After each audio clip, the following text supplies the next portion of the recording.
আমার একটা কথা উত্তর দেন, সেটা হলো এই যে আমাদের বড় বাগান, এই যে বড় বাগানটা কোনটা যে এই সুপারির বাগান, এই সুপারির বাগানে আম্মেরা সাহেব ভাই জমিন কিনছেন রুস্তম আলীর কাছ থেকে, আমার দাদা লগে কিনছে হইলে কারা নুর ইসলাম কাকারা। কেনার পরে আপনি কাকে যায় দেখবেন, কাকা আম্মে দেখবেন যে এই জমিনারে ভাগ করা হয়েছে, রুস্তম আলী সাহেবের জমিনটা ভাগ করা হয়েছে, ভাগ করা হইয়া 3/2 হেরা লইয়া গেছে কারা, মানে এটা 3টা ভাগ করে 2 ভাগ লইয়া গেছে কারা, নুর ইসলাম কাকারা। পরে আবার আমরা যখন আবার ফিরিয়ে দিল, আবার আমরা দ্বিতীয়বার আবার কিনলাম, কেনার পরে হেরা যে গাছগুলো লাগাইছে এই গাছগুলো সব উঠে লয়ে গেছে। কথা সত্য না মিথ্যা? আমি দেই না নিচে গাছ সব লয়ে গেছে, হেরা লাগাইছে লয়ে যাবে না। লাগাইলেই কত উঠছে। এই আমি একটু শেষ করি, এরপর আমি বললেন একটু কথাটা শেষ করি।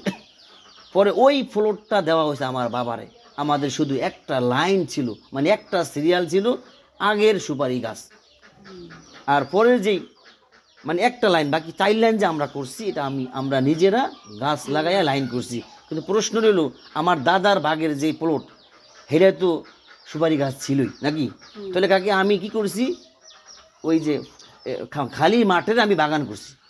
কথা রাইট কিনা? খালি মাঠের কাকে কথা না, খালি মাঠের আমি কি করছি, গাছ লাগাইয়া বাগান করছি না। সেম তুমিও তো কোলারে কি করছো, বাগান করছো। তাহলে তুমি আমার যদি খালি মাঠে আমি বাগান করলো সেটা যদি 4 ভাগ সমান হয়, তাহলে তুমি যে ওইটা কোনটা তোমার বাড়ি, এটা খালি মাঠে তুমি কি করছো, বাগান করছো, সেটা মতো তো আমি পাই। কি দুধ ভাই কিনা বলেন? এই দেখাই কত উঠছে বলেন আল্লাহ।